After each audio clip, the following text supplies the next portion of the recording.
ভাবো তো যদি বাস্তব পৃথিবীতে বজ্রের দেবতা থর এসে পড়ে, কিন্তু এখানে সে এসেছে মানবজাতিকে ধ্বংস করতে। এই রোমাঞ্চকর কাহিনীর শুরু হয় একজন রাজা এরিকে দেখানোর মধ্য দিয়ে, যিনি তখন মারাত্মক আহত অবস্থায় ছিলেন। এরিক ও তার সৈন্যরা সদ্য এক বিশাল যুদ্ধ জয় করেছে এবং তাদের রাজ্য রক্ষা করেছে, কিন্তু এরিকের অবস্থা এতটাই খারাপ ছিল যে মৃত্যুর আগেই সে তার পুরো রাজ্য তার ভাই ডউটির হাতে তুলে দেয়। এর মানে হলো এখন থেকে ডউটি হবে পুরো রাজ্যের শাসক, আর সেখানেই এরিক শেষ নিঃশ্বাস ত্যাগ করে। এরপর কিছু সময় কেটে যায়, তখন আমাদের এমন একটি দৃশ্য দেখানো হয় যেখানে সূর্যের সামনে চাঁদ এসে পড়ে, ফলে চারপাশ অন্ধকারে ঢেকে যায়। কিন্তু ভাইকিংস নামের একটি সম্প্রদায়ের মতে এটাই ছিল সেই রেড মুনের রাত।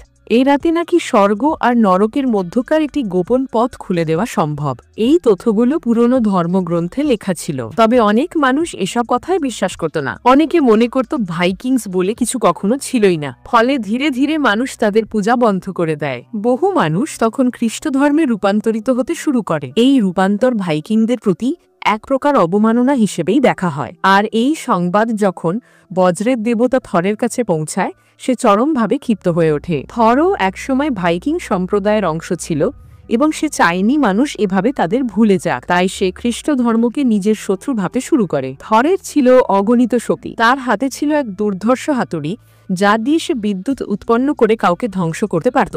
আর তাই দেরি না করে সে সোজা পৃথিবীতে এসে পড়ে মানুষের উপর শাস্তি বর্ষণের জন্য। তার সঙ্গে আসে আরও কিছু ভাইকিং যোদ্ধা, যারা মানুষের বিরুদ্ধে যুদ্ধ ঘোষণা করে। প্রথমেই থর একটি গির্জায় হামলা চালায় যেখানে বহু লোক ছিল। সে কোনো দয়া না দেখিয়ে সবার প্রাণ কাড়ে। একজন দেবতা এতটা নিষ্ঠুর হয়ে উঠেছে তা সহ্য করা যায় না। এই গির্জার ভেতরে তখন একজন যাজক ছিল, যার কাছে থর একটি লকেট চায়। এটি সেই লকেট যা দিয়ে স্বর্গ ও নরকের দরজা সংযুক্ত করা যায়। থর লকেটটি কেড়ে নেয় এবং যাজককে মেরে তাকে গির্জার ক্রুশে ঝুলিয়ে দেয়। বোঝাই যাচ্ছে সে শুধু মানুষ হত্যা করতে আসেনি, বরং স্বর্গ ও নরকের মধ্যকার দরজা খুলে দিতে চাইছে। এর মাধ্যমে একটা ভয়ানক যুদ্ধ শুরু হতে যাচ্ছে এবং থরের এই আচরণই তার ইচ্ছার প্রমাণ। অন্যদিকে যেই এরিক যুদ্ধের শুরুতে নিহত হয়েছিল, তাকে আবার জীবিত দেখা যায়। কিভাবে সে বেঁচে গেল তা একটু পরেই বোঝা যাবে। রাজা হিসেবে সে যেমন সাহসী ছিল, তেমনি একজন দক্ষ যোদ্ধাও ছিল। এখন সে বনে বাস করছে,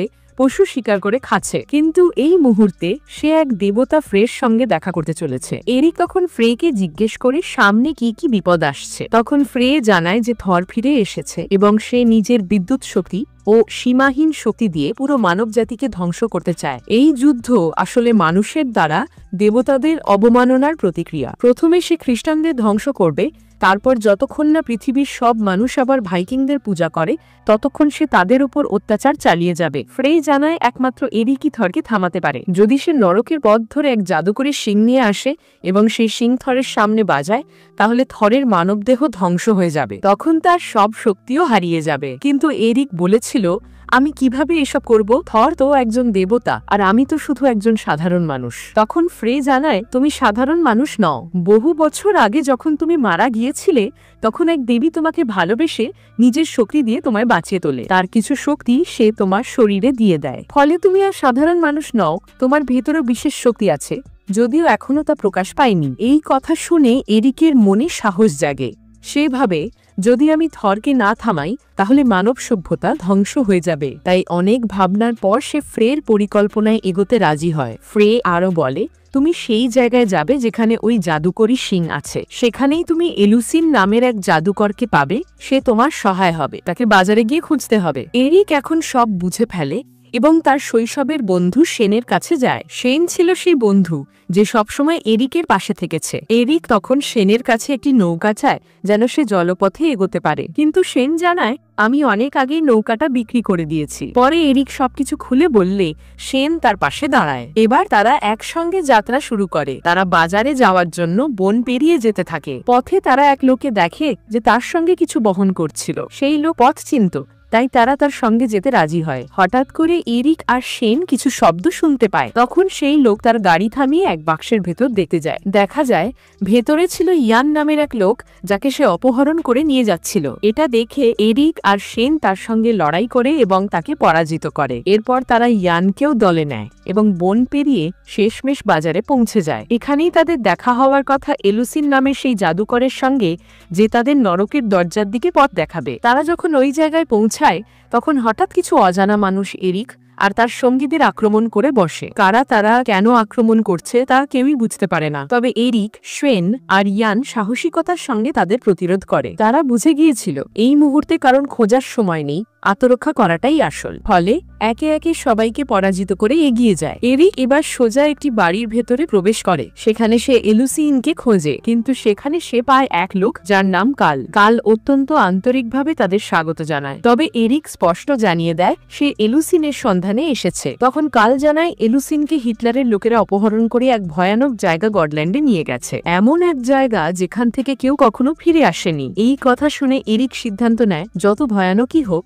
তাকে এলুসিনের কাছে যেতেই হবে, কারণ এই মিশন অসম্পূর্ণ রাখার কোনো সুযোগ নেই। কিন্তু এত অল্প সংখ্যক লোক নিয়ে এ কাজ অসম্ভব। তাই সে সেখানে থাকা সবাইকে এই মিশনের কথা জানায়, বোঝায় যে তারা একত্রে চাইলে থরকে পরাজিত করতে পারে। এরিকের সাহসিক কথা শুনে অনেকেই তার সঙ্গে যোগ দেয়, এমনকি বিকা নামের এক সাহসিনী নারীও দলে যোগ দেয়। যদিও শুরুতে এরিক জানিয়ে দেয় তাদের নারী সঙ্গীর প্রয়োজন নেই, তবুও দল তৈরি হতে থাকে। অবশেষে ঠিক হয় তারা সবাই গডল্যান্ডে যাবে। যাত্রার পথ হবে জলপথে, অর্থাৎ নৌকায়। প্রস্তুতি শেষ হলে ঠিক তখনই বিকা এসে উপস্থিত হয়। সেন জানায় এই নৌকা আসলে বিকারই, তাই চাইলেও এরি তাকে বাদ দিতে পারে না। সবাই একসঙ্গে নৌকায় ওঠে এবং যাত্রা শুরু করে। এদিকে বজ্রের দেবতা থর জানতে পারে যে এরিক একদল লোক নিয়ে গডল্যান্ডে আসছে এবং সে এটা কিছুতেই সহ্য করতে পারে না। তাই থরও কিছু সহযোগী নিয়ে রওনা দেয় গডল্যান্ডের উদ্দেশ্যে। এরিক ও তার সঙ্গীরা দীর্ঘক্ষণ ভ্রমণের পর গডল্যান্ড পৌঁছে যায়, কিন্তু প্রবেশের সঙ্গে সঙ্গেই হিটলারের দুষ্কৃতীরা তাদের উপর আক্রমণ চালায়। হিটলার ছিল ভয়ঙ্কর এক যোদ্ধা, যার ছিল ভয়ঙ্কর সব মার্শাল আর্ট স্কিল। তবে এরিকও প্রস্তুত হয়ে এসেছিল। সে তার সেনাদের নির্দেশ দেয় লড়াই করে জয়ী হতে হবে। সঙ্গে সঙ্গে সবাই ঝাঁপিয়ে পড়ে হিটলারের বাহিনীর উপর। রক্তক্ষয়ী যুদ্ধের পর একে একে সব শত্রু নিহত হয়। শেষে এরিক নিজেই হিটলারকে হত্যা করে, কারণ সে জানে হিটলার বেঁচে থাকলে আরও নৃশংসতা ঘটবে। এরপর তারা একটি দুর্গ দেখতে পায়। এরিক ও বিকা সেখানে প্রবেশ করে এবং দেখতে পায় এলুসিনকে একটি খাঁচার মধ্যে বন্দী করে রাখা হয়েছে। এরিক জানিয়ে দেয় তুমি যদি আমাকে নরকের দরজা পর্যন্ত নিয়ে যাও তাহলে আমি তোমাকে মুক্ত করব। এলুসিন বাধ্য হয়ে রাজি হয়ে যায়। এরিক ও বিকা অনেক কষ্টে খাঁচাটি খুলে এলুসিনকে মুক্ত করে। এখন সে তাদের পথ দেখাবে নরকের সেই ভয়ঙ্কর দরজার দিকে। এদিকে থর তার সঙ্গীদের নিয়ে গডল্যান্ডে পৌঁছে যায়, কিন্তু ততক্ষণে এরিক ও তার দল এলুসিনকে নিয়ে সেখান থেকে রওনা দিয়েছে। হিটলারের এক সঙ্গী বেঁচে ছিল, সেই থরকে সব জানিয়ে দেয়। থর সব বুঝে যায় এরা কোথায় যাচ্ছে আর কি চাইছে। এদিকে নৌকায় যাত্রা করতে করতে এলুসিন এরিকে জানায় নরকের দরজা ঠিক জলের নিচে। কেউ একজনকে ডুব দিয়ে নিচে গিয়ে সেই দরজা খুলতে হবে। এরি কাউকে ঝুঁকির মধ্যে ফেলতে চায় না, তাই সে একাই পানিতে নামে। গভীর জলের ভিতর এগোতে এগোতে সে এক বিশাল দরজার সন্ধান পায়, নরকের প্রবেশদ্বার। সে সেই দরজা দিয়ে ঢুকে পড়ে সেই ভয়ঙ্কর স্থানে। হাতে ছিল কেবল একখানা তলোয়ার, আর ভেতরে ছিল এক ভয়ানক নীরবতা। এগোতেই সে দেখতে পায় এক বিশাল দৈত্য, সম্ভবত এই দরজার প্রহরী। তখন সে ঘুমাচ্ছিল। এরি তার চোখে না পড়ে এগিয়ে যায়, কারণ তার লক্ষ্য একটাই, জাদুকরি সেই শিং খুঁজে বের করা। নিঃশব্দ আঁধার এক জগতে এগিয়ে চলে এরিক। তার চোখের সামনে কিছুই স্পষ্ট নয়, কিন্তু মন একদম স্থির। সে খুঁজে চলেছে সেই একমাত্র বস্তু, এক জাদুকরি শিং যা থরকে থামাতে পারে। কিন্তু এই অন্ধকার যাত্রাপথ সহজ নয়। একটু এগোতেই তার সামনে হাজির হয় একের পর এক অশান্ত আত্মা। তারা ভয় দেখায়, টেনে ধরে আটকে দেয়। এরা সবাই কোনো না কোনো পাপের ভারে আবদ্ধ, তাই এই জগতে শাস্তি পাচ্ছে। ঠিক তখনই শান্ত আলোকিত এক আত্মা এগিয়ে আসে এবং এরিকে রক্ষা করে। সে আর কেউ নয়, এরিকের প্রয়াত পিতা, যিনি একদিন এই রাজ্যের রাজা ছিলেন। এরিক অবাক হয়, কারণ সে ভাবত তার পিতা তো স্বর্গে রয়েছেন, কিন্তু পিতা জানায় আমি জীবনে অনেক ভুল করেছিলাম, তাই এই জগতেই আটকে গেছি। এরপর তিনি জানায় এক চমকে দেওয়া সত্য, এরিক তার নিজের রক্তের সন্তান নয়। এরিক স্তব্ধ হয়ে যায়, কিন্তু থামে না। আমার লক্ষ্য এটাই, শিং চাই, থরকে থামাতে হবে। সে জানায় পিতা তাকে নিয়ে যায় সে রহস্যময় স্থানে যেখানে শিং লুকানো, কিন্তু শিংয়ের পথ সহজ নয়। হঠাৎ করেই কয়েকজন অপূর্ব নারী আবির্ভূত হয়। তাদের রূপে ছোঁয়ায় এরিক মুগ্ধ হয়ে পড়ে, কিন্তু তাদের চোখের গভীরে ছিল ছলনা। এরা আসলে শয়তানি রূপ, এক ভয়ঙ্কর ফাঁদ। পিতা সময় মতো এরিককে সরিয়ে নেয়। সে জানায় এই শিং যে নিতে আসবে তাকেই ধ্বংস করা হবে। এই ফাঁদ থেকে বাঁচিয়ে পিতা তাকে সেই শিং দিয়ে দেয়। এরিক শিং হাতে ফিরে যেতে চায়, কিন্তু তখনই এক অন্ধ দৈত্য আক্রমণ করে। তার চোখে আলো নেই, কিন্তু রক্তের গন্ধে সে পথ খুঁজে নেয়। এরিক আহত ছিল, রক্ত ঝরছিল। দৈত্য আরো ক্ষিপ্ত হয়। পিতা তখন এক ভয়ঙ্কর সিদ্ধান্ত নেয়। সে নিজের শরীরে এরিকের রক্ত মাখিয়ে নেয়, যাতে দৈত্য তার পেছনে ছুটে যায়। এ সুযোগে এরিক পালিয়ে যায়। পিতা জানে সে ফিরবে না, কিন্তু সন্তানের জন্য সে প্রাণ বাজি রাখে। দৈত্য তার উপর ঝাঁপিয়ে পড়ে, আর এরিক নিরাপদে উঠে আসে জলের ওপরে। তার হাতে সেই শিং যা থরকে থামাতে পারে। এরিক ফিরে আসে তার সঙ্গীদের কাছে। সবার চোখে তখন আশা। তারা রাজপ্রাসাদের দিকে এগোতে থাকে। প্রবেশের সময় এক প্রহরী এসে বাধা দেয়। সে ছিল এরিকের এক পুরনো বন্ধু, যে জানায় এরিকের ভাই ডওটি রাজ্য দখল করে নিয়েছে। এরিক সৈন্য চায়, তাই প্রহরীর সহায়তায় সে প্রাসাদে প্রবেশ করে। এলুসিন নামে এক বিশ্বাসী সঙ্গীকে শিং দিয়ে বলে, তুমি একে রক্ষা করো। এরিক ডওটির সামনে হাজির হয়। ডওটি জানায়, আমি এই রাজ্যের একমাত্র অধিপতি, তোমার কোনো অধিকার নেই। এরিক জানায়, আমি রাজ্য নিতে আসিনি, সৈন্য চাই। কিন্তু ডওটি সৈন্য দিতে অস্বীকৃতি জানায়, বরং সে আদেশ দেয় তাকে বন্দী করো। এরিক ধরা পড়ে যায়। খবর ছড়িয়ে পড়ে তার সঙ্গীদের কাছে। বিকা, ইয়ান আর এলুসিন মিলে পরিকল্পনা করে। এলুসিন কুয়াশা সৃষ্টি করে, বাকিরা চুপিসারে প্রাসাদে প্রবেশ করে। তারা একে একে শত্রুদের সরিয়ে অবশেষে এরিকে মুক্ত করে আনে। এরিক জিজ্ঞেস করে, শিং কোথায়? বিকা জানায়, এলুসিনের কাছে দিয়েছিলাম, কিন্তু এলুসিনের হাতে তখন শিং ছিল না। এরিক ছুটে যায় ডওটির কাছে। সে জিজ্ঞেস করে, তুমি কি করেছো? ডওটি হাসে, থরের সঙ্গে চুক্তি করেছি। শিং আমি এলুসিনের কাছ থেকে পেয়েছি। সে শুরু থেকেই আমার পক্ষে ছিল। এরিক এবং তার দল আবার বন্দী হয়ে পড়ে, কিন্তু এবার যে সৈন্যরা তাদের নিয়ে যাচ্ছিল তারা গোপনে এরিকের পক্ষে ছিল। তারা জানায়, আমরা তোমার সঙ্গে আছি, চল লড়াই আবার শুরু করি। ঠিক তখনই ডওটির মৃতদেহ পাওয়া যায়। তার শরীরে শিং নেই। কেউ জানে না কে তাকে হত্যা করেছে। অন্যদিকে থরের এক অনুচর শিং নিয়ে তার কাছে পৌঁছে যায়। সেই জাদুকরী শিং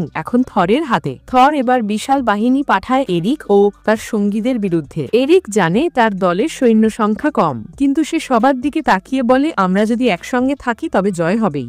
সবাই লড়াইয়ে ঝাঁপিয়ে পড়ে। একে একে তারা শত্রুদের হারিয়ে সামনে এগিয়ে যায়। ঠিক তখনই এরিক সোজা এগিয়ে যায় থরের সামনে। এখন এরিক সামনে এসে দাঁড়ায় বজ্রের দেবতা থরের বিপরীতে। থরের হাতে তখন সেই জাদুকরী শিং, যেটি এরিক জীবনের ঝুঁকি নিয়ে নরকের দরজা থেকে এনে দিয়েছিল। থর অহংকার ভরে এরিকে বলে, তুমি আমাকে হারাতে পারবে না, কারণ তুমি কেউ নও, তুমি আমারই ছেলে। এই কথা শুনে এরিক স্তব্ধ হয়ে যায়। থর বলে, তোমার মা, সেই রানী, আমার সঙ্গে বিশ্বাসঘাতকতা করেছিল তোমার পিতার। তুমি আমারই রক্ত। তুমি যে অল্প কিছু শক্তির বহন করছো, তা তোমার মধ্যকার সেই সতের ফল। এরিক এসব শুনেও থেমে থাকে না। সে চায় না অতীত তাকে দুর্বল করুক। সে জানে এখন এই যুদ্ধই সবকিছু।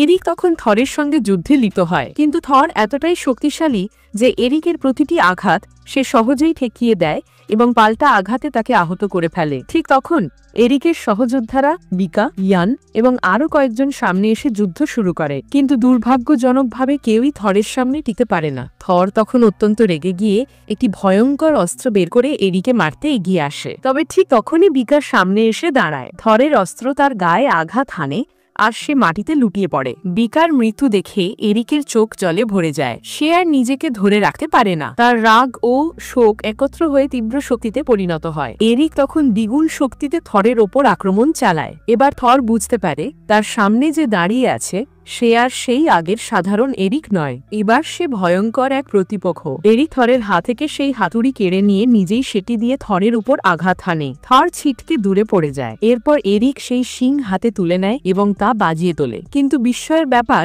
শিং বাজানোর পরও কিছুই ঘটে না। থর অটহাসি দিয়ে বলে, তুমি বোকা, এই শিং কিছুই করতে পারবে না। ঠিক তখনই এলুসিন সেখানে এসে হাজির হয়। এলুসিন একটি আলাদা শিং বের করে বাজায়। সঙ্গে সঙ্গে আকাশ বিদীর্ণ করে এক গেট খুলে যায়, স্বর্গ আর নরকের মধ্যকার সংযোগপথ।